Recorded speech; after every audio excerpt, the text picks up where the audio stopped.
Alhamdulillah, nahmaduhu wa nasta'inuhu wa nastaghfiruh wa na'udzu billahi min shururi anfusina wa min sayyiati a'malina. May yahdihillahu fala mudilla lahu wa man yudlilhu fala hadiya lahu.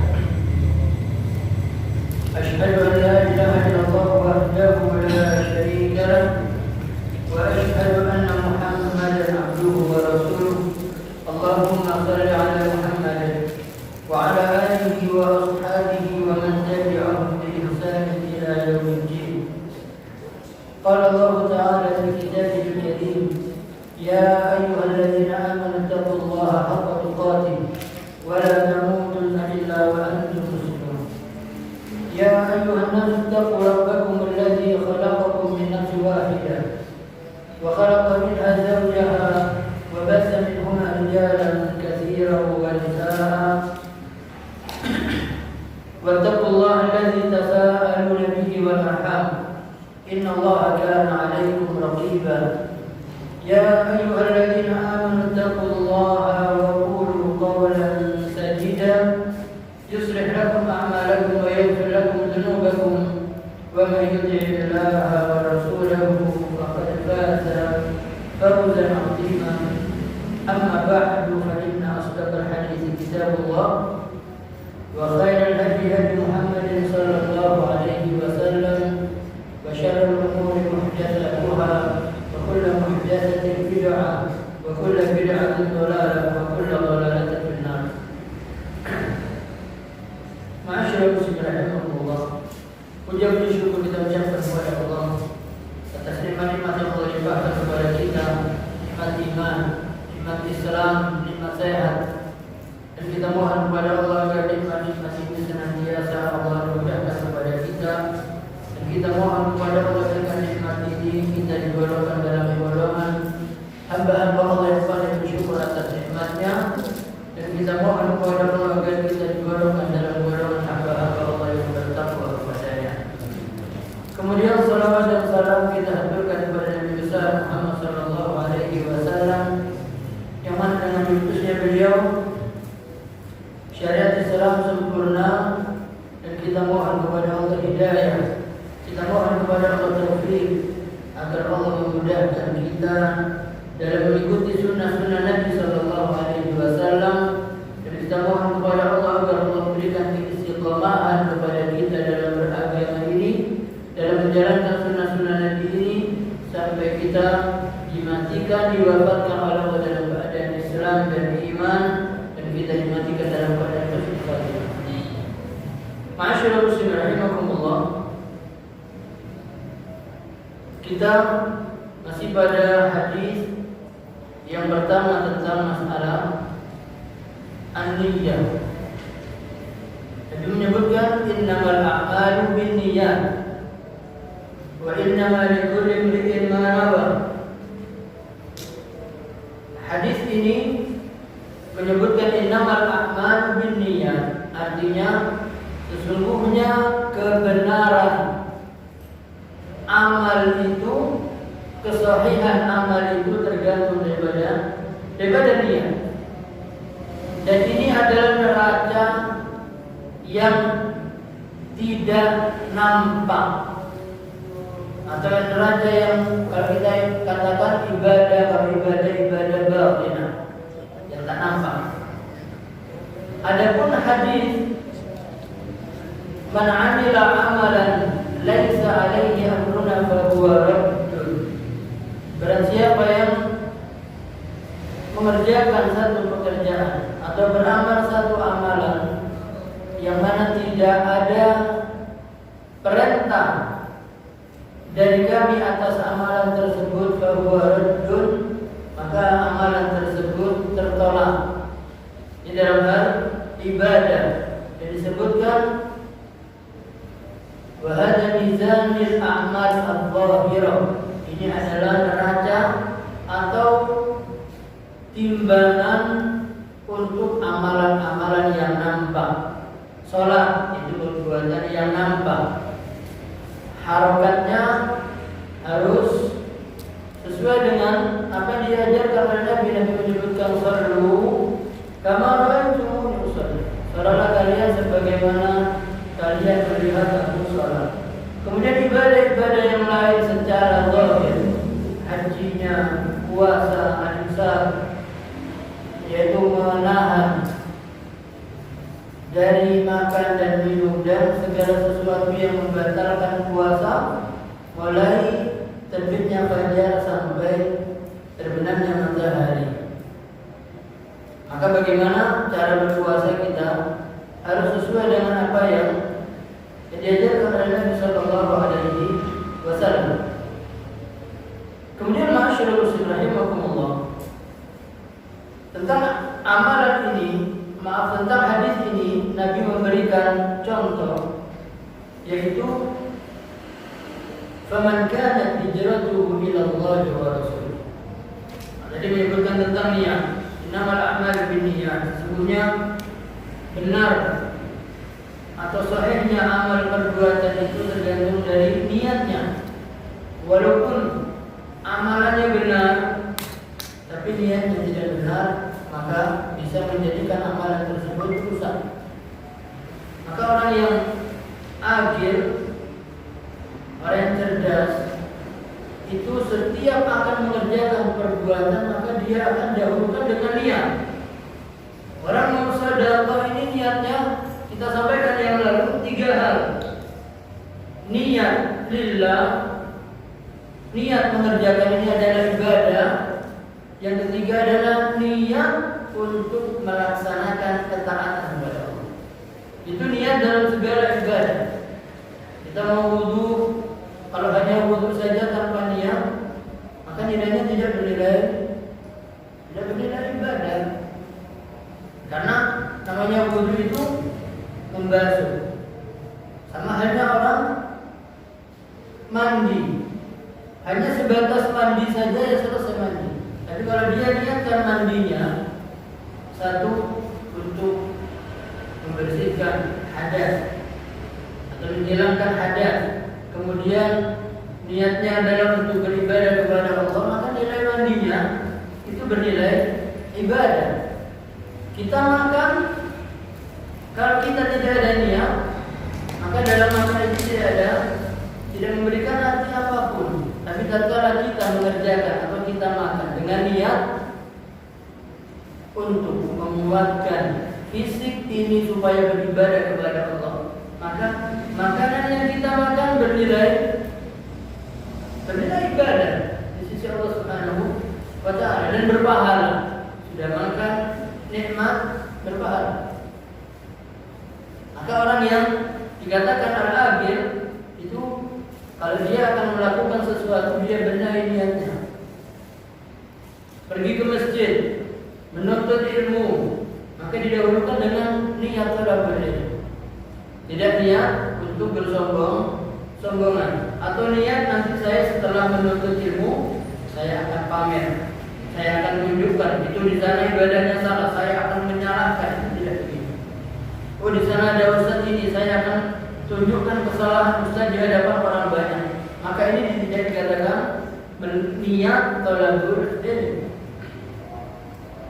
Kemudian masyaallah muslim rahimakumullah, Nabi kemudian wa inna malikul likulli ma nawa. Dan sesungguhnya hanya yang didapatkan oleh seseorang itu dari niatnya. Jadi niatnya apa, itu yang dia dapatkan. Maka Nabi memberikan contoh, faman kana hijratuhu ila Allah wa rasulih, fa hijratuhu ila Allah wa rasulih. Maka siapa saja yang hijrahnya kepada Allah dan Rasulnya, maka nilai hijrahnya adalah hijrah dia kepada Allah dan Rasulnya. Artinya untuk urusan agama. Waman kanat hijratuhu lidunya yusibuha imra'atin yankihuha Fahijratuhu ila ma hajara ilaih. Adapun orang yang niat hijrahnya itu hanya untuk mendapatkan dunia atau untuk mengejar dunia yang dia kejar, atau wanita yang ingin dia nikahi, fahijratuhu ila ma hajara ilaih, maka hijrahnya kepada apa yang dia niatkan.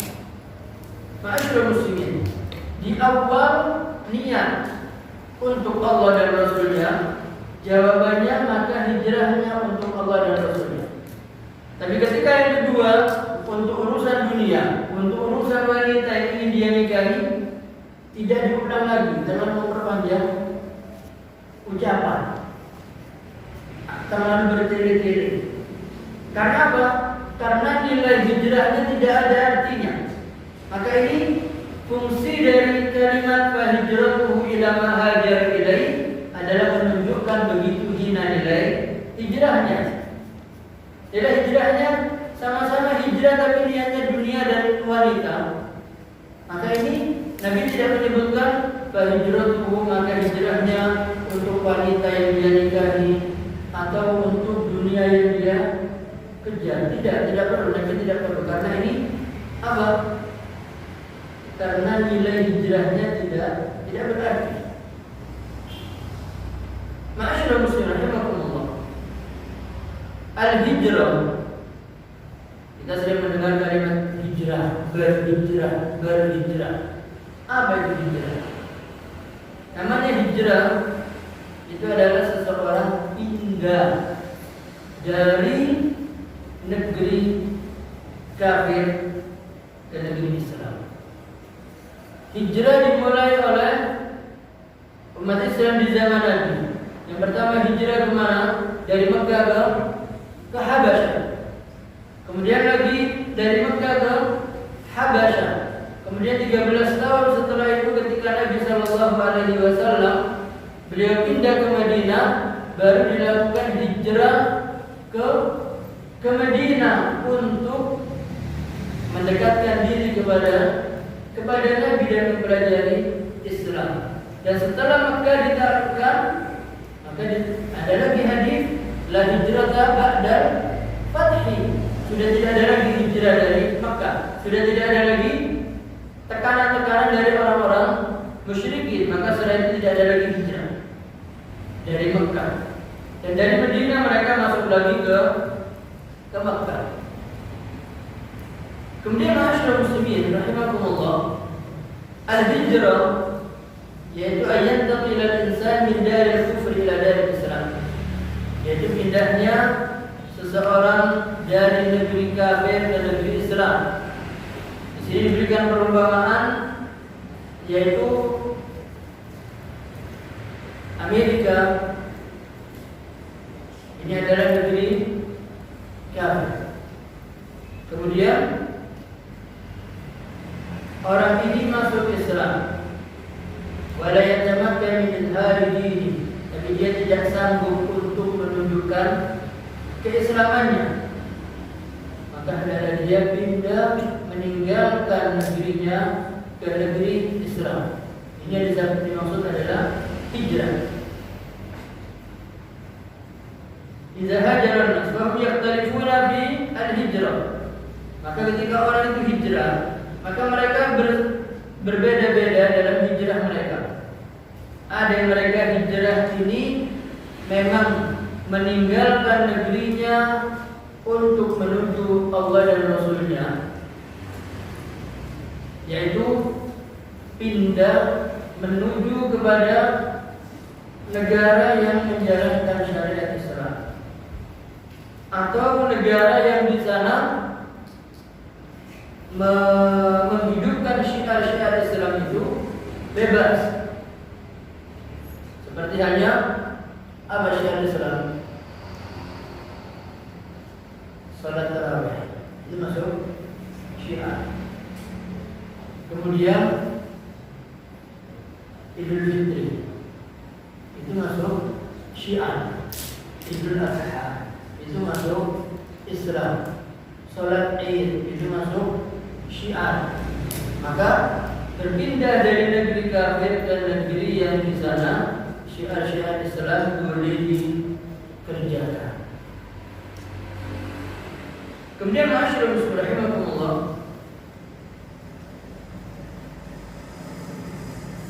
hadza huwa alladhi yanalul khair. Ini yang bisa mendapatkan kebaikan. Perpindahannya ini bisa mendapatkan kebaikan dan mendapatkan tujuan dari hijrah.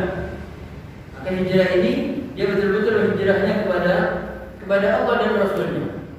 Kemudian yang kedua, hajar di dunia yusibuha. Ada orang yang hijrahnya hanya untuk urusan dunia. Contoh, sana ada negara Islam, kemudian negara tersebut subur. Kalau saya pindah ke sana, saya bisa dengan keahlian saya bercocok tanam, saya bisa melihara hewan ternak dan seterusnya, sehingga urusan dunianya banyak. Dia hijrah ke sana. Maka ma'asyiral muslimin, fasami'na, jadi di sini disebutkan fahajara min baladil kufri ila baladil Islam faqat. Maka dia hijrahnya ini hanya pindah dari negeri kafir ke negeri Islam hanya untuk tujuan dunia saja, bukan untuk urusan agamanya. Jadi dia hijrah bukan untuk supaya dia mendapatkan bisa mengerjakan atau beragama dengan benar. Maka di sini dia tidak memperhatikan urusan dunianya, akan tetapi tujuan hijrahnya adalah hanya harta. Dan yang ketiga, rajulun hajar min baladil kufri ila baladil Islam yuridu imra'atan yatazawwajuha. Jadi di sini yang ketiga adalah hijrahnya sama-sama hijrah dari negeri kafir pindah ke negeri Islam hanya dengan tujuan di sana wanitanya cantik. Pindah untuk apa? Hanya untuk menikah dengan wanita di tempat tersebut. Maka ini ma'asyiral muslimin rahimakumullah disebutkan fahijratuhu ila ma hajara ilaihi. Dan Nabi tidak menyebutkan fahijratuhu ila dunya yusibuha bimra'atin yati'uha. Kenapa? Karena disebutkan ini adalah bentuk penghinaan kepada orang yang salah niat. Kemudian ma'asyiral muslimin rahimakumullah, hijrah itu terbagi menjadi 3. Yang pertama hijrah pindah tempat, hijratul makan. Yang kedua hijratul amal. Yang ketiga hijratul amil. Hijrah yang pertama hijrah tempat, perpindahan tadi dari tempat kafir ke tempat Islam. Dan yang kedua hijratul amal adalah meninggalkan kemaksiatan. Al-hijrah bisa diartikan akar, yaitu meninggalkan kemaksiatan kepada ketaatan, itu namanya hijrah. Kemudian yang ketiga hijratul amil, yaitu hijrah meninggalkan pelaku-pelaku maksiat atau pelaku-pelaku kafir. Itu hijrah jadi 3. Hijratul makan, yaitu pindah tempat, kemudian pindah dari perbuatan kafir kepada perbuatan Islam, atau orang yang mengenal sekarang dari perbuatan tidak syar'i kepada yang syar'i. Kemudian yang ketiga hijrah meninggalkan orang-orang yang melakukan perbuatan-perbuatan dosa atau maksiat. Ma'asyiral muslimin rahimakumullah, berhijrah tempat tadi sudah kita sebutkan. Ini ada berbeda pembahasan. Hijratul makan, yaitu seseorang pindah dari satu tempat yang banyak kemaksiatan di sana, wa yakthur fihi al-fusuq, dan banyak kefasikan di sana. Warubbama yakunu balad, atau pindah dari tempat di sana banyak kekafiran, maka di situ hijrahnya adalah pindah negeri. Wa qad dzakara ahlul ilmi annahu tajibul hijrah min baladil kufr ila baladil Islam. Sehingga ahlul ilmi ada yang mengatakan hijrah tersebut sifatnya wajib. Karena ada yang mengatakan hijrahnya itu bisa bersifat sunnah dengan alasan kalau dia pindah dari negeri tersebut, lalu siapa di sana yang menegakkan sholat? Kecuali dia sendiri tidak bisa berbuat apa-apa, dia disiksa dan bisa apa-apa, lalu dia pergi. Selama di sana masih bisa menegakkan syiar, masih boleh sholat dan sholat tidak dibunuh, dia tidak diwajibkan hijrah, tapi diperbolehkan.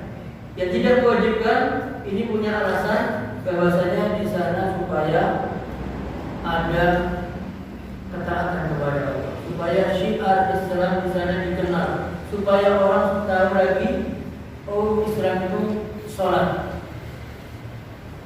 Karena masyarakat muslimin di negeri yang tidak ada agama Islam di sana, apalagi orang-orang yang takut dengan nama Islam itu teror. Tapi tidak ada masyarakat muslimin Islam dikatakan teror. Buktinya apa? Islam itu mengajar rahmatan lil alamin. Dalam peperangan pun Islam itu tidak merusak tempat peribadatan, tidak membunuh anak kecil, tidak membunuh wanita. Yang diperangi adalah yang memang pasukan musuh. Ketika mereka sudah selesai, mereka kalah, maka tidak dihancurkan kotanya, tidak dirusak wanitanya. Kemudian masyarakat muslim rahimahumullah, itu yang orang yang tidak, ulama yang mengatakan tidak wajib hijrah, hanya sifatnya hanya sunnah. فإن الهجرة لا تجب عليه ولكنها تستحب.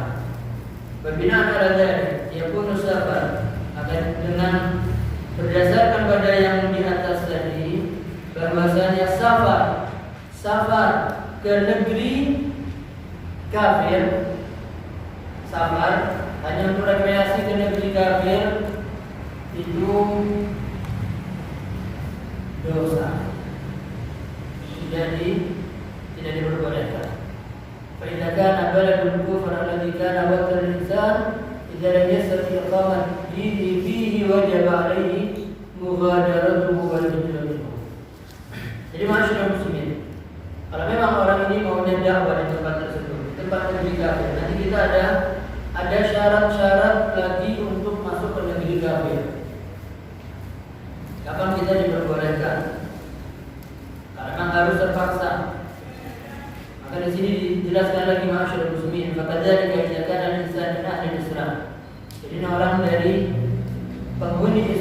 pemeluk agama Islam, dari negeri muslimin, maka dia tidak boleh melakukan perjalanan ke negeri kafir karena akhlak di sana tidak baik. Di sana menghambur-hamburkan uang. Di sana memperkuat ekonomi negara kafir dengan adanya wisata. Wa nahnu ma'murun, sementara kita diperintahkan oleh Allah untuk membenci kekafiran di mana saja kita berada semampu kita. Allah sebutkan dalam Al-Quran, ya ayyuhalladzina amanu, wahai orang yang beriman, qatilul ladzina yalunakum minal kuffar, perangi orang-orang kafir. Jadi ada perintah dari Allah. Dan dikatakan supaya mereka mendapati pada kalian itu kekerasan. ketegasan. Jadi tidak lembek kepada orang kafir. Allah katakan Muhammadur Rasulullah walladzina ma'ahu asyidda'u 'alal kuffar. Tegas kepada orang kafir. Di zaman Nabi sallallahu alaihi wasallam mereka sudah menawarkan, "Dan Muhammad, hari ini kami menyembah Tuhanmu, besok kamu menyembah Tuhan kami." Maka turun ayat, "Lakum dinukum waliy." Dengan tegas. Tidak ada lagi itu jangan. Maka ma'asyiral muslimin rahimakumullah.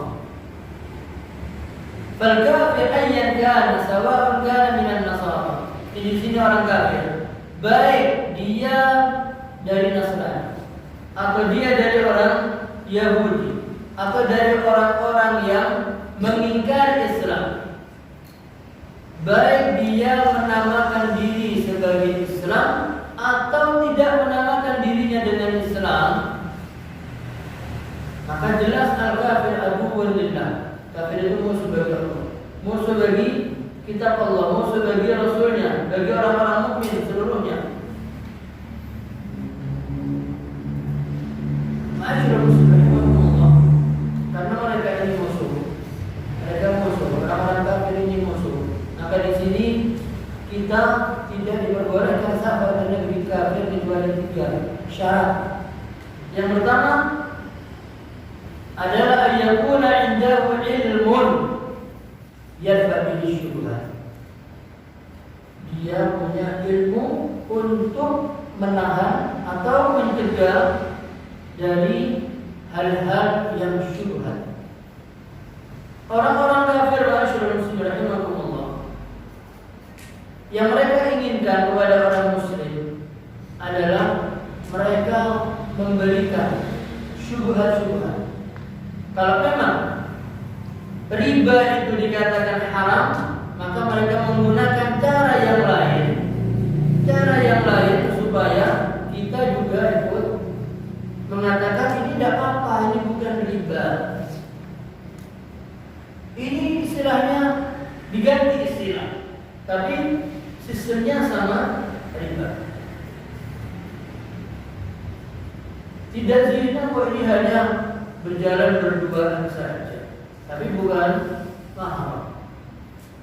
Melihat kepada yang diharamkan, tidak hanya melihat saja, ini berdagang, tapi tidak untuk seperti itu. Jadi ma'asyiral muslimin rahimakumullah, orang-orang kafir ini mereka terus memberikan keraguan-keraguan kepada orang Islam dari banyak hal.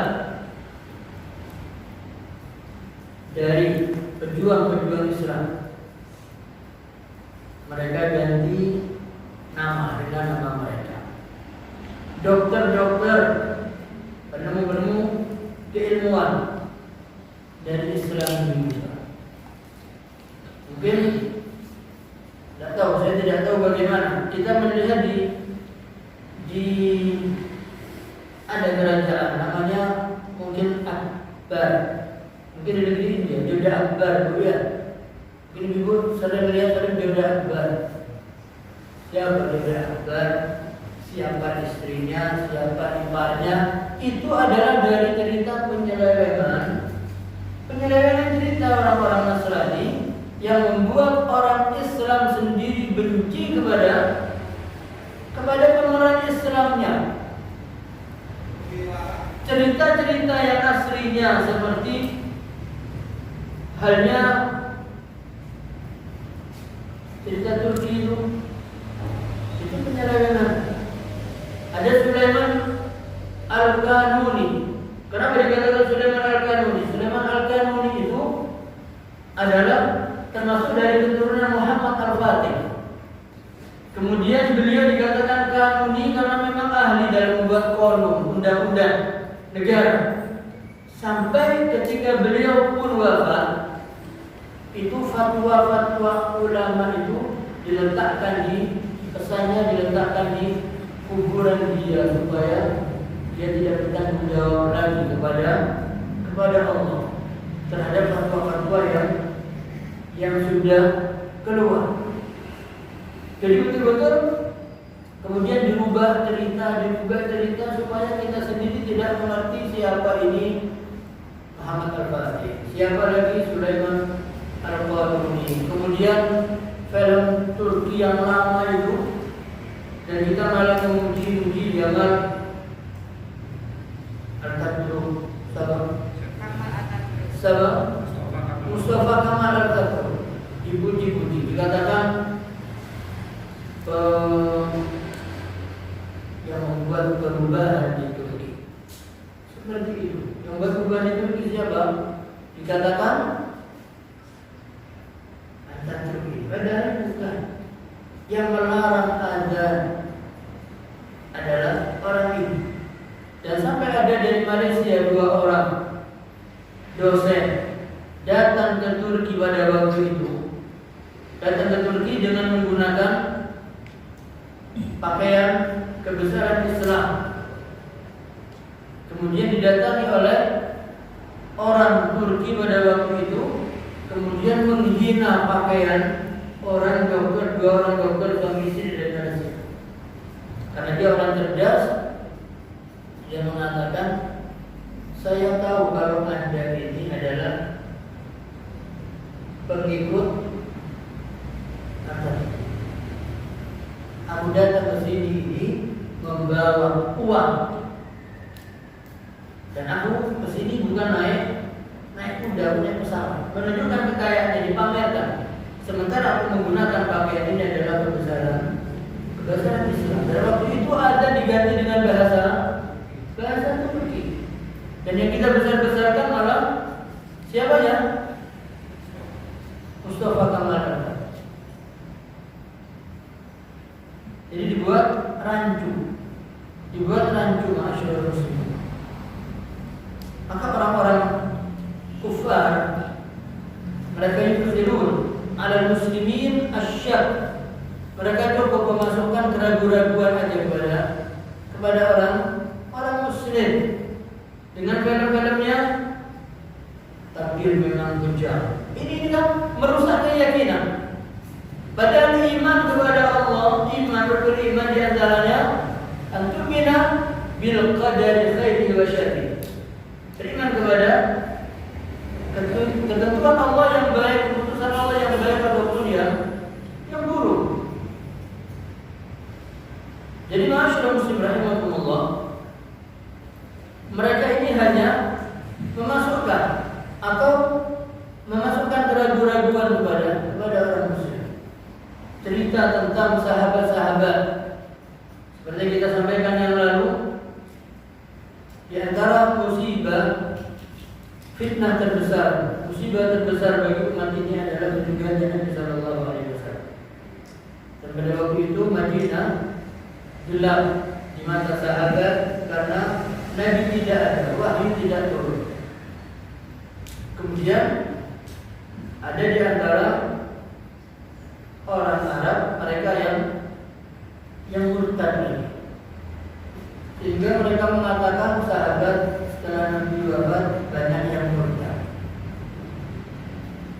Mereka mengatakan itu, sahabat Nabi setelah Nabi wafat banyak yang murtad. Padahal yang murtad adalah orang-orang yang tinggal jauh dari Nabi Sallallahu Alaihi Wasallam dan mereka memang masuk Islam. Kemudian mereka tidak berkumpul dengan Nabi dan sahabat. Mereka kembali ke pelosok. Mendengar Nabi wafat, karena mereka keimanannya belum seperti sahabat-sahabat yang hidup bersama Nabi, maka mereka akhirnya kembali ke agama mereka. Adapun sahabat, tidak ada satupun dari mereka yang murtad. Maka ini ma'asyiral muslimin yang diserang oleh orang-orang Nasrani. Dan sebagian pemimpin mereka berteriak mengatakan kepada orang-orang Nasrani, la tuhawilu an tukhrijul muslim min dinihi ila dinin Nasara. Kalian tidak usah maksa atau berusaha untuk mengkafirkan atau mengajak orang musyrik pindah ke agama Nasrani. Tidak usah. Tidak mungkin mereka mau langsung, itu tidak mungkin. Walakin yakfi an tusyakkiku fi dini. Cukup bagi kalian ini membuat mereka ragu terhadap agama mereka sendiri. Dibuat ragu dengan agama sendiri. Li'annahu idza syakkaktumu fi dini, karena sesungguhnya kalau kalian membuat mereka ragu terhadap agamanya para muslim ini, maka sama saja Anda ini sudah merampas, mengambil agama mereka dari mereka. Karena sudah lagi mereka tidak ada lagi apa? Tidak ada lagi izzah dalam berislam, karena mereka tidak tahu agamanya, mereka tidak mengerti agamanya, mereka tidak mengenali Nabi Muhammad sallallahu alaihi wasallam. Bahkan mereka mengerjakan agama ini hanya pokok sholat. Yang penting sholat. Islam itu yang penting sholat. Sholat yang bagaimana tidak penting, yang penting sholat. Jadi sebatas itu. Puasa yang penting puasa. Ngaji Al-Quran tak tahu.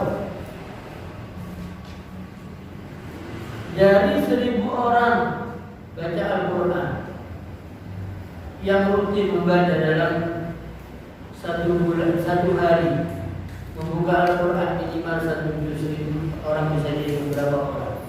Yang bisa mengatakan dalam 1 bulan bisa dihitung berapa orang. Yang mengaji dengan benar bisa dihitung lagi dari 1.000 itu berkurang.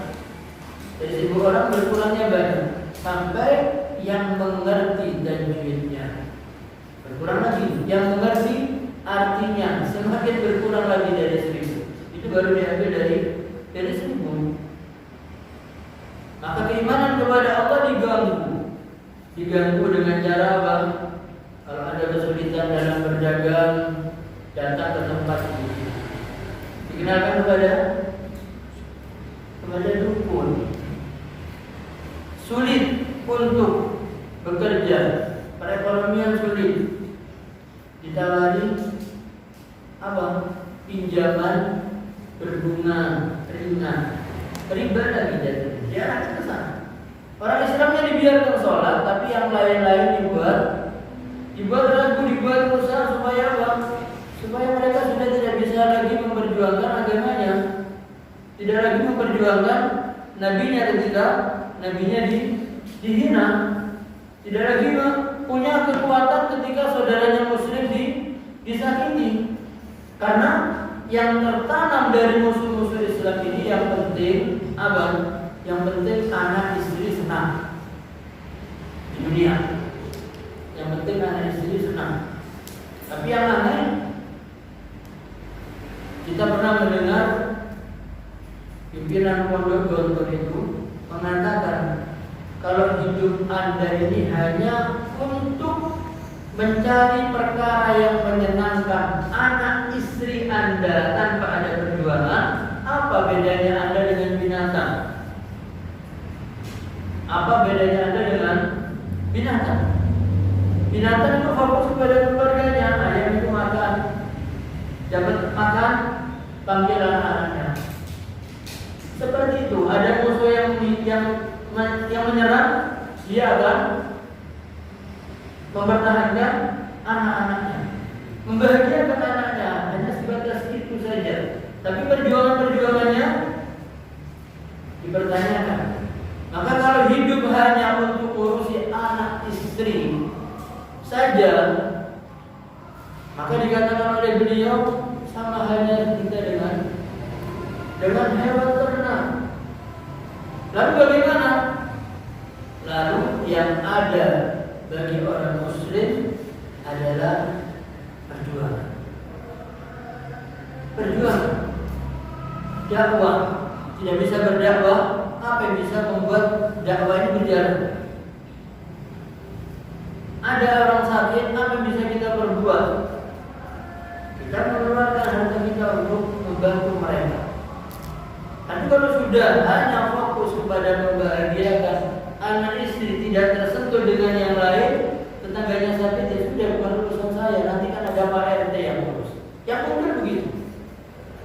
Nanti ada yang membantu orang lain, sudah dibantu, sudah selesai. Maka itu masyarakat muslim rahimahumullah, memang kita dibuat oleh orang-orang Nasrani ini, oleh orang-orang kafir ini, supaya kita ragu dengan agama kita. Kita ragu dengan ketuhanan Allah Subhanahu wa Ta'ala. Kita ragu dengan kebenaran risalah yang dibawa oleh Nabi Muhammad sallallahu alaihi wasallam. Dengan bagaimana kita berhadap kepada orang tua. Bagaimana jangan sampai kita uququl ummahat, uququl walidain, jangan sampai terjadi. Tapi karena pengaruh-pengaruh televisi dan lain-lain, semua tiang-tiang rumah tangga kita rusak. Kita mengaji, kita belajar dan seterusnya, sementara istri dan anak putri kita dicekoki dengan film-film yang tidak Islami. Kita belajar, kita mengaji, sampai di rumah yang kita lihat tidak sesuai. Maka masyarakat muslim rahimakumullah, maka alangkah baiknya ketika ada taklim itu yang datang tidak hanya yang laki. Kalaupun hanya yang laki yang ketika pulang mengajarkan, maka tidak ada larangan bagi suami-suami yang tidak bisa mengajarkan istrinya dalam beragama Islam dengan benar. Tidak boleh melarang istrinya untuk mengikuti majelis ta'lim. Dan masyarakat muslim rahimahumullah, nanti yang penting banyak sekali masyarakat muslimin yang membuat kita ini ragu dengan keagamaan kita sendiri karena ilmu. Maka syarat untuk safar bukan hijrah ke negeri kafir, safar ke negeri kafir, yang pertama harus punya ilmu yang bisa menjaga dirinya dari syubhat. Kemudian yang kedua, ayyakuna indahu din yahmihi minasyahawat, dan dia memiliki agama yang bisa menjaga dirinya dari melampiaskan syahwatnya di negeri kafir. Karena di sana diskotik, khamr, wanita, zina, homoseksual, lesbian dan seterusnya di sana bebas. Kalau sudah orang pergi ke sana dengan modal agama yang kuat yang bisa menjaga dirinya di tempat tersebut, maka Allah akan menjaganya. Tapi kalau pergi ke sana tanpa ada bekal agama yang kuat, maka dia akan ikut di sana, ikut terjerumus. Sampai di Jerman ada satu tempat, kalau orang mau masuk ke sana tidak ada sehelai kain pun yang menempel di badannya. Aturan. Hanya orang-orang sini sifatnya penasaran kepengen tahu, ya sudah begitu. Karena apa? Satu, tidak ada ilmu yang bisa menahan dia dari syubhat dan tidak punya agama yang kuat yang dia pegang sehingga dia bisa selamat dari syahwat. Kemudian masyarakat muslim rahimahumullah, dikatakan sesungguhnya safar dalam kondisi begini tidak ada tujuan, adalah sifatnya haram. Dan yang diperbolehkan adalah ketika safar ke tempat tersebut untuk pengobatan. Kalau memang di negeri kita tidak ada dan ada di negeri kafir, kita boleh safar ke tempat tersebut. Boleh. Masyarakat muslim rahimahumullah, maka di negeri kafir itu tidak ada terdengar suara azan, tidak ada zikir, tidak ada didengar bacaan Al-Quran, yang didengar suara dari gereja. Kalau itu kebanyakan orang suara-suara dari tempat peribadatan agama-agama lain di sana yang ingin didengar. Maka dikatakan dalam kitab ini rihlah atau bepergian ke negeri kafir ini dikatakan pelakunya itu melakukan perbuatan dosa. Innahu asimun.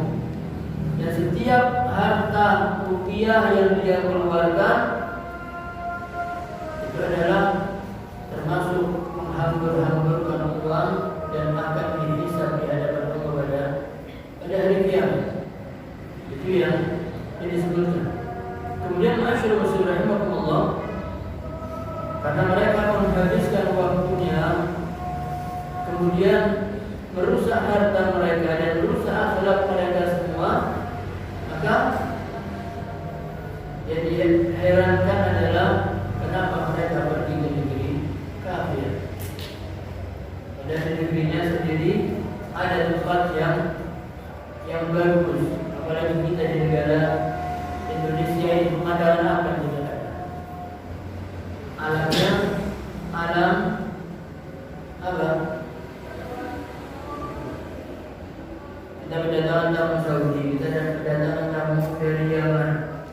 Pada waktu itu kita kedatangan tamu dari Saudi, dosen yang ditugaskan di Malang selama 4 tahun. Kemudian kita pergi ke Bondowoso. Kita perjalanan dari Malang, atau kita pernah ke Pekalongan. Itu beliau melihat gunung kita. Mereka mengatakan subhanallah hadhihi jannah. Ini surga. Kenapa? Karena gunung-gunung mereka ya batu. Tapi gunung-gunung kita ditumbuhi pohon. Melihat aspal, dia berhenti. Saya kira ada apa? Ternyata dia melihat dari aspal pun tumbuh rumput. Terus di perjalanan dia hanya mengatakan subhanallah hadhihi jannah. Indonesia jannah, surga. Maka begitu melihat ketika kita sampai pada pemberhentian lampu merah itu, di depan kita ada laki perempuan boncengan. Langsung dia mengatakan apa? Surga ini akan hancur dengan adanya kemaksiatan di depan. Jadi akan rusak, sehingga muncul ada bencana, ada musibah, ada longsor. Maka Allah katakan apa? Zaharul fasadu fil barri wal bahri bima kasabat aydin nas. Nampak kerusakan di dataran dan di lautan itu karena perbuatan manusia. Perbuatan manusia baik sifatnya penerbangan ataupun sifatnya maksiat kepada Allah. Kita muslim mengakui apa? Tanggal 25 Desember kita ikut mengucapkan. Kita mengatakan nanti ada rasa tidak, kita tidak mengakui Nabi Isa itu sebagai anak Tuhan, dia itu sebagai Rasul. Kita memperingati kelahirannya. Padahal pas tanggal 25 keyakinan selain agama kita itu mereka mengatakan Nabi Isa adalah putra Allah. Allah sebutkan laqad kafara alladziina qalu innallaha laqad kafara alladziina qalu innallaha huwal masiihu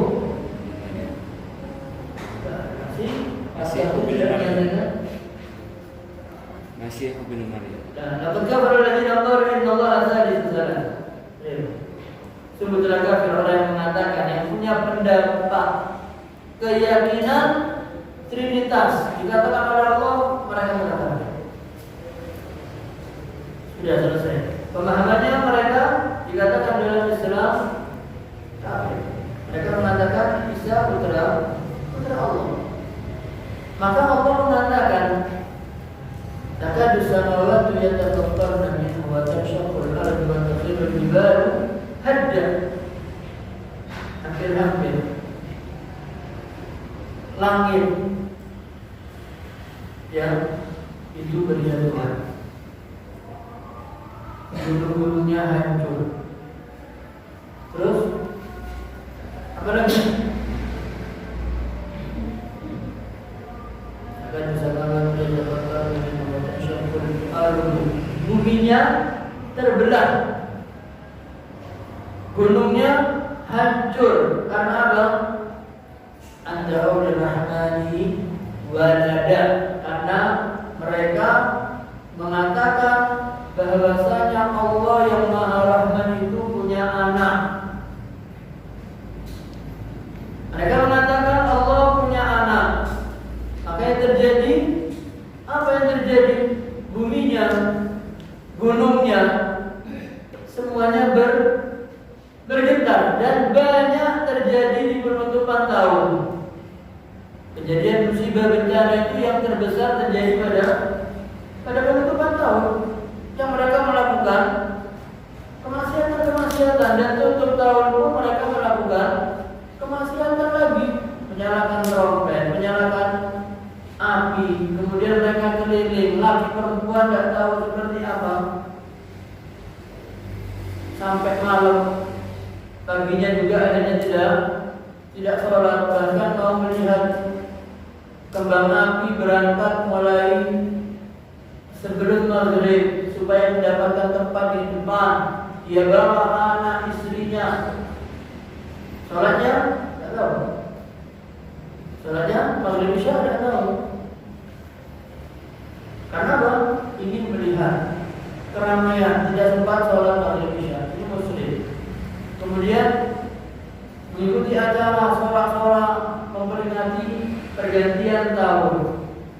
Pulangnya dari tempat tersebut jam 1:30, akhirnya pencapaian tidak sholat subuh. Pergantian tahunnya bukan semakin baik, malah semakin buruk.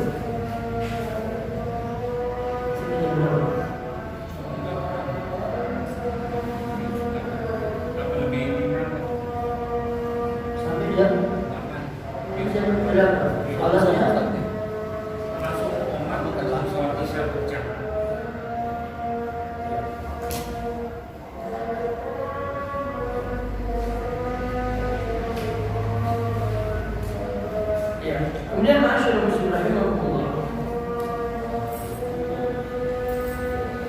tadi adalah perpindahan dari negeri Islam, dari negeri kafir ke negeri Islam.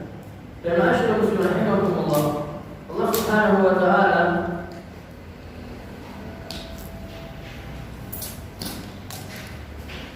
Nabi sallallahu alaihi wasallam sudah menyampaikan, memberikan contoh kepada kita tentang apa tadi? Hijrah. Dan dibagi hijrah tadi, pertama hijrah dari negeri kafir ke negeri muslim. Kemudian hijrah dari orang-orang yang melakukan kemaksiatan. Hijratul amil, fal amil, orang yang berbuat dosa atau kemungkaran atau kekafiran, maka terjadi hijratu ahyanan. Terkadang wajib kita ini meninggalkannya. Qala ahlul ilm, mathalur rajul al-mujahid bil ma'siyah alladhi la yubali biha fa innahu yushraq hajruhu idza kana bi hajri fa'idah wa maslahah. Ma'asyiral muslimin, perumpamaan di sini seorang yang terang-terangan melakukan maksiat, orang yang terang-terangan mengerjakan maksiat dan tidak memperhatikan dengan kemaksiatan tersebut, maka disyariatkan bagi kita untuk meninggalkan al-hajr, meninggalkan orang ini. Orang yang suka menggunakan uang, kita jauh itu perbuatan dosa. Kita lihat orang yang terang-terangan di situ, mungkin tetangga kita adu ayam. Dan itu dia terang-terangan melakukan perbuatan maksiat. Orang yang suka main riba, orang yang tidak pernah datang melakukan sholat di masjid. Maka ini kalau kita mengerti dan kita ada maslahat di situ, bisa diperbolehkan menjauhi orang tersebut. Kalau kita mendengar hadis, la yahillu lil muslimin an yahjura akhahu,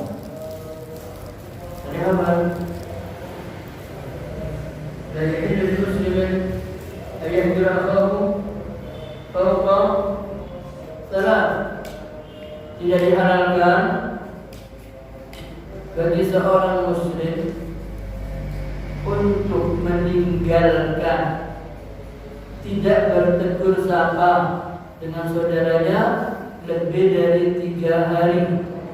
Bertemu tapi saling buang muka, saling tidak tegur sapa, tidak diperbolehkan, kecuali kalau di situ dilihat ada masalah. Contoh tadi, karena ini orang suka menekan saudaranya yang gak mampu.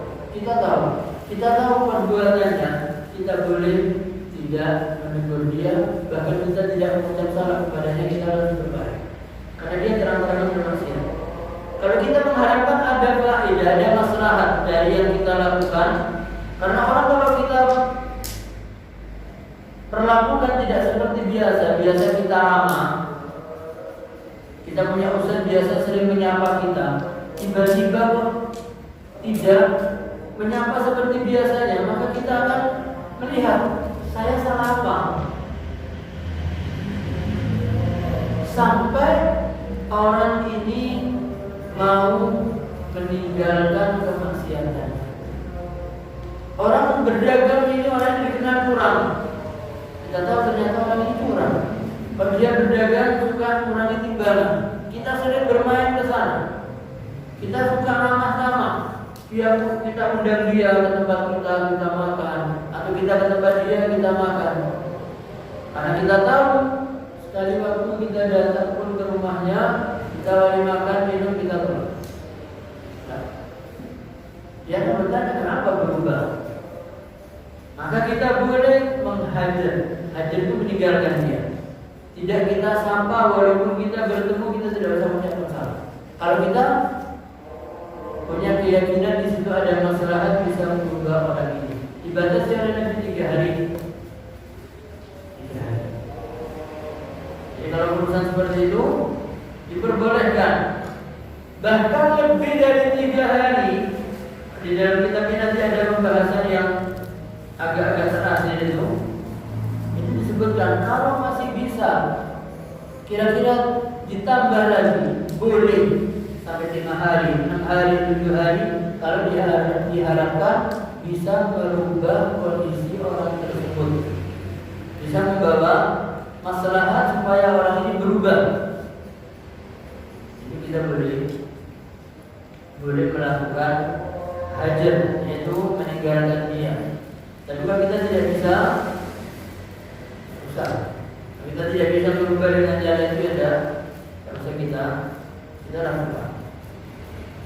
Misalnya juga, dan ini yang dicontohkan di dalam kitab ini adalah orang yang curang dalam jual beli, maka orang-orang meninggalkan dia. Dan kalau orang meninggalkan dia, tidak ada orang lagi yang datang ke tempat dia jualan, maka nanti dia akan berubah. Dia katanya kenapa tidak laku? Dia katanya orang mengatakan kalau nimbang tidak pernah pas. Katanya barangnya bagus, ternyata sampai di rumah rusak.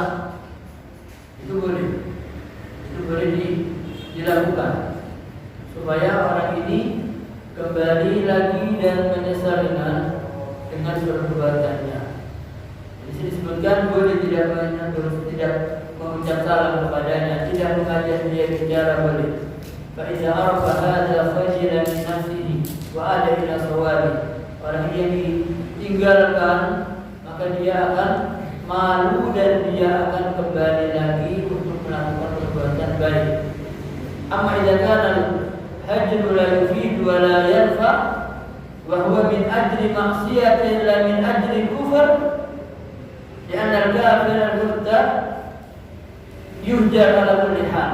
Jadi ini berlaku hanya untuk orang yang melakukan maksiat saja. Tapi kalau dia melakukan kekafiran, ya sudah, kekafiran ini dijauhi, apapun kondisinya dia harus dijauhi. Tapi sahibul maksiat, tapi pelaku dosa atau maksiat, dosa besar selain kufur, selain kekafiran, maka dia tidak boleh ditinggalkan kalau tidak bisa memberikan manfaat. Jadi kalau bisa memberikan manfaat tidak ditegur sama, boleh ditinggalkan. Tapi kalau tidak ada kemungkinan orang ini berubah, kita ya sudah tetap, mungkin kita berikan nasihat. Itu yang terjadi masyarakat muslimin. Dan kalau memang satu dengan yang lain, saudara muslim tidak bertegur sapa, ada masalah pribadi atau masalah apa, maka tidak boleh lebih dari 3 hari. Bermusuhan tidak boleh lebih dari 3 hari. Bukan yang satu di Madura, satu di Tulungagung, bukan. Setiap hari ketemu, itu tidak boleh tidak bertegur sapa. Kalau memang ada permasalahan, Nabi mengatakan wa khairuhum alladhi yabda'u salam, dan yang terbaik antara keduanya yang memulainya dengan mengucapkan salam. Dan masyarakat muslim rahimahullah, dikatakan pelaku dosa besar, pelaku maksiat dosa besar selain kekafiran ini, menurut akidah Sunnah wal Jamaah, maka pelakunya tidak dikatakan kekal di dalam api neraka.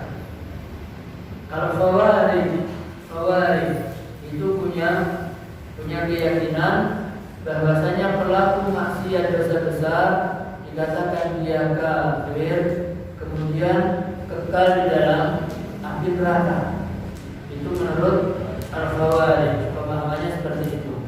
Sementara kita Ahlu Sunnah wal Jamaah mengatakan bahwasanya pelaku dosa besar dia tidak masuk pada koridor kekafiran, tapi dia bisa diampuni dosanya kalau dia bertaubat kepada Allah. Jadi itu yang beda. Jadi jangan nanti kita mengatakan ini dosa, dia melakukan dosa besar, dan neraka, kafir. Itu kita tidak punya hak di sana. Kita tidak punya wewenang di sana. Karena Allah Subhanahu wa taala terus membuka pintu taubat. Allah menerima pintu taubat untuk hambanya.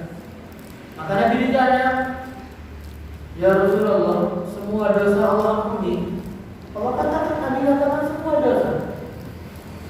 Ya Rasulullah, walaupun syirik. Nabi mengatakan syirik pun Allah ampuni. Sahabat tanya, ya Rasulullah, kalau syirik? Nabi mengatakan walaupun syirik Allah ampuni dosanya. Syaratnya apa? Dia tinggalkan kesyirikan dan dia taubat. Syaratnya taubat. Sampai kapan taubat itu diterima? Sebelum roh sampai kerongkongan. Sebelum ngorok. Sebelum matahari terbit dari barat. Itu masih bisa taubat dikabulkan oleh Allah Subhanahu wa taala. Tapi kalau sampai dia mati dalam keadaan na'udzubillah syirik kepada Allah, maka dosanya tidak diampuni. Itu yang perlu kita perhatikan. Kemudian masyarakat muslimin rahimahumullah, yang ketiga adalah hijratul amal. Hijrah berpindah dari perbuatan yang tidak baik kepada perbuatan yang baik. Meninggalkan kemaksiatan, meninggalkan kefasikan, pindah kepada ketaatan kepada Allah Subhanahu wa taala. Sebagaimana Nabi sallallahu alaihi wasallam sebutkan, al-muslim. Yang dikatakan orang muslim adalah man salim al-muslimuna min lisanihi wa yadihi. Yang dikatakan orang muslim itu adalah ketika orang muslim yang lain itu selamat dari lisan dan selamat dari tangannya. Jadi kalau sampai kita ini suka riba, kita merusak kehormatan orang muslim lain, maka keislaman kita masih belum baik. Karena Nabi mengatakan orang muslim itu ketika orang muslim yang lain selamat dari lisannya, selamat dari caciannya. Muslim dengan yang muslim yang lain tidak boleh menghina, tidak boleh menipu, tidak boleh riba. Bahkan dikatakan oleh sebagian ahli ilmi, wajib bagi kita muslim itu menjaga kehormatan saudara yang lain ketika saudara kita itu dirasani. Maka kewajiban kita adalah memperhatikan, jangan sampai dilanjutkan. Kita ada di situ ini membicarakan orang lain, kita mengusahakan bagaimana caranya yang membicarakan ini berhenti. Al-ghibah itu berat. Al-ghibah itu berat. Maka dikatakan al-muslim adalah yang muslim yang lain selamat dari lisannya dan dari tangannya. Wal muhajir man hajara ma Allahu anhu. Sementara al-muhajir orang yang hijrah adalah orang yang meninggalkan apa yang Allah larang. Fahjur kullama harramallahu alaihi. Maka tinggalkan apa saja yang Allah haramkan atas Anda. Baik itu berhubungan dengan haknya Allah ataupun berhubungan dengan haknya manusia. Fatahjur as-sab. Maka Anda harus meninggalkan caci maki. Wasyajar. Mengolok-olok ini juga dilarang. Ketika Nabi sallallahu alaihi wasallam mengatakan apa? Sahabat bertanya, ya Rasulullah, apa ada orang yang mencaci maki ibunya atau orang tuanya sendiri? Apa mungkin? Apakah ada seorang yang mencaci maki kedua orang tuanya? Maka Nabi mengatakan ada. Bagaimana bisa terjadi? Si A mencaci maki orang tuanya si B. Si B membalas mencaci maki orang tuanya si A. Maka katanya di dalam kondisi seperti ini, maka si A ini mencaci maki orang tuanya sendiri dengan cacian yang disampaikan oleh si B, dan si B mencaci maki orang tuanya dengan cacian yang disebutkan oleh si A. Makanya hati-hati ma'asyiral muslimin. Hati-hati dengan hal seperti ini. Kalau Allah Subhanahu wa taala dalam surat Al-Hujurat melarang kita, ya ayyuhalladzina amanu, apa? Tentang masalah riba. Apa bertanya? Surat Al-Hujurat. Innamal mu'minuna ikhwah fa aslihu baina akhawaykum wattaqullaha la'allakum turhamun. Terus apa larangan-larangan bagi orang muslim?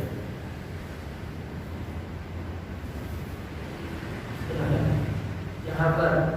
Wala yaktab ba'dukum ba'da. Sebelumnya pembukaannya. Ya ayyuhalladzina amanu la yaskhar qaumun min qaum. Wahai orang yang beriman, janganlah satu kaum menghina kaum yang lain. Laki-laki jangan menghina kaum laki-laki yang lain. Asa ayyakunu khairan minhum.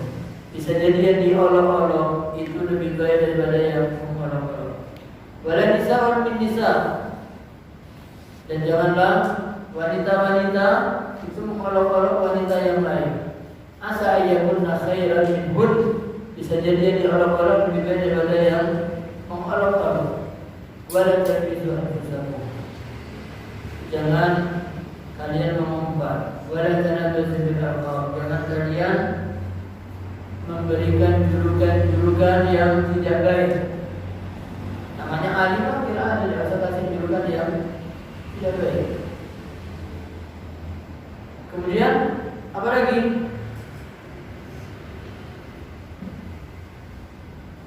Larangan-larangan.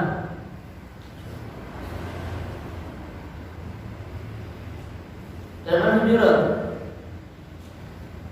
silakan.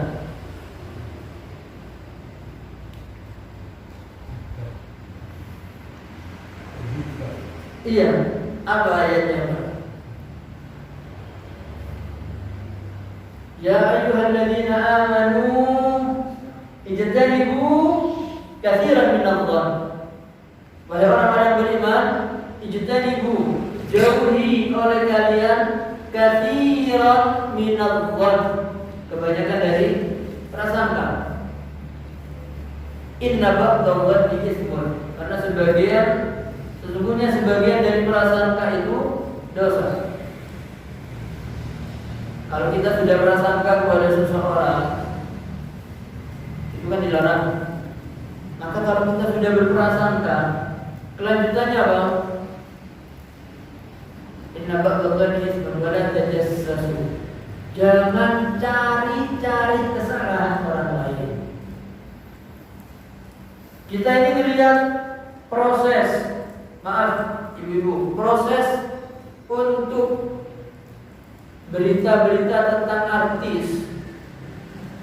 Kita mengikuti enak ini kemana. Berawal dari apa?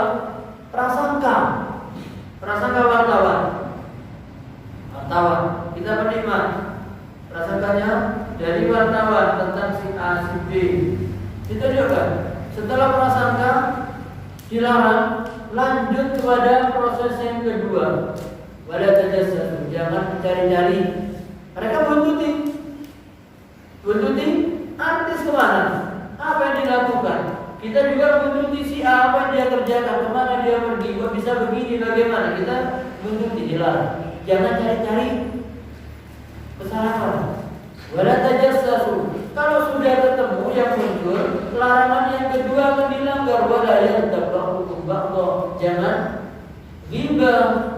Munculnya ghibah karena ada pelanggaran dari dua larangan.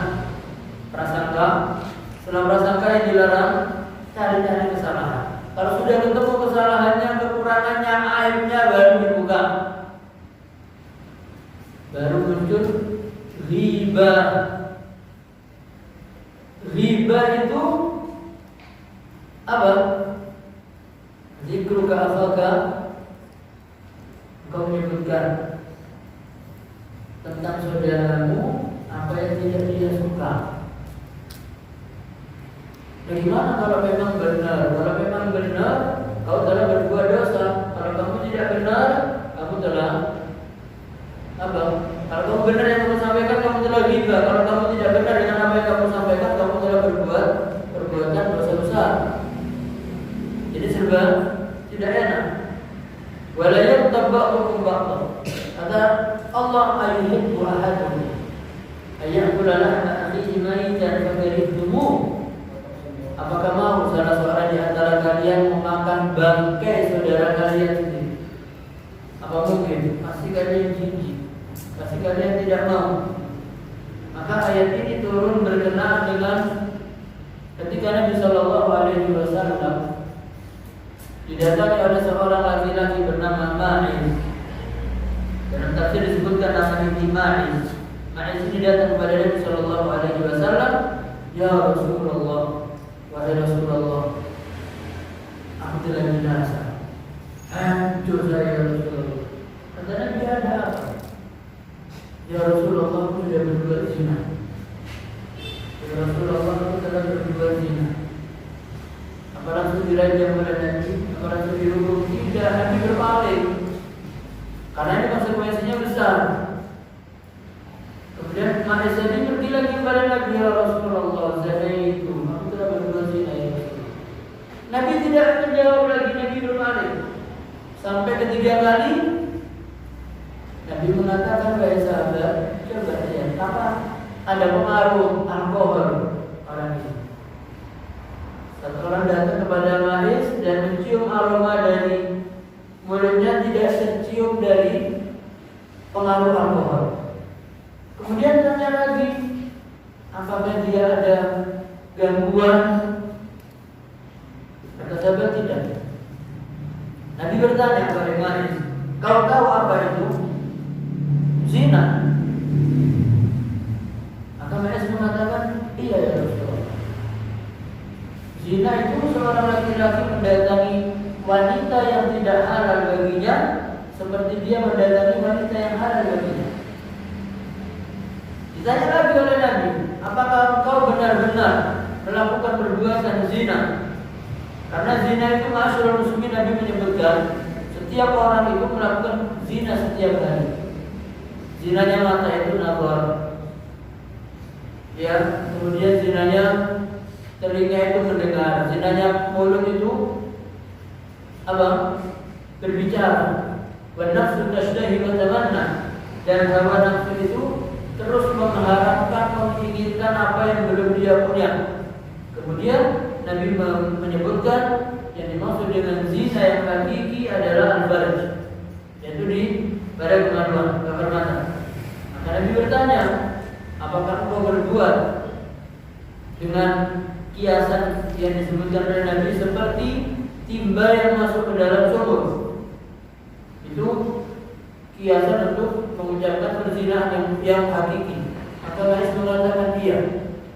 Maka Nabi mengatakan lagi, apa yang kau inginkan dengan Anda menyampaikan tentang perbuatan Anda?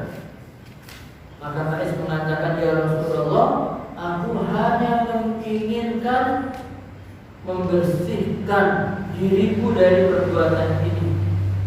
Karena Ma'is ini sudah menikah, akhirnya dirajam sampai meninggal. Dirajam sampai meninggal karena dia sudah menikah.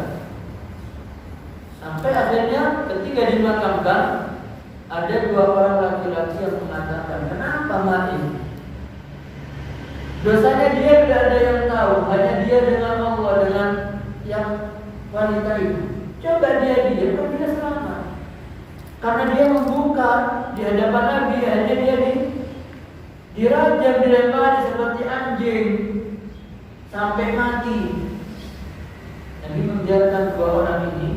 Kemudian karena waktu itu masih di wilayah pemakaman, kemudian setelah sampai di tengah jalan, Nabi mendapati ada bangkai keledai dalam kondisi keempat kakinya itu berada di atas karena kenanya sengatan panas matahari. Nabi mengatakan, aina fulan, wa aina fulan, mana orang ini, mana orang ini? Keduanya datang, kami ya Rasulullah. Nabi mengatakan, makan oleh kalian bangkai keledai ini. Kedua pemuda ini tidak enak hati. Ya Rasulullah, mudah-mudahan Allah mengampuni dosa Anda. Ini pemuda ini mengatakan kepada Nabi begitu. Siapa yang mau makan bangkai ini? Kata Nabi Sallallahu Alaihi Wasallam, Wallahi. Nabi bersumpah, Wallahi, apa yang kalian lakukan kepada Ma'is bin Malik, apa yang kalian berdua lakukan kepada Ma'is bin Malik jauh lebih buruk ketimbang Anda makan bangkai keledai. Kemudian Nabi mengatakan, Wallahi, demi Allah, Ma'is telah bertaubat kepada Allah. bisa mewakili tobatnya penduduk Madinah. Tobatnya Ma'iz bisa mewakili tobatnya penduduk Madinah. Dan dia benar-benar taubat kepada Allah. Wallahi, demi Allah, dia sekarang berada di sungai-sungai surga. Sumpah Nabi Muhammad SAW. Beratnya riba. Jadi maka masyarakat muslimin, mari kita jaga supaya kita mendapatkan muslim yang benar-benar yang disampaikan oleh Nabi adalah orang lain itu aman dari janjian kita, dari jahatnya mulut kita, dari rasan-rasan kita, dari kita cari-cari air sudah bisa dicari. Air itu pasti muncul kok, apalagi kalau kita sudah benci sama orang. Kita benci sama orang itu airnya muncul. Tidak usah kita cari, pasti muncul. Ada saja yang salah, tidak ada benarnya, karena kita benci. Maka kita mohon kepada Allah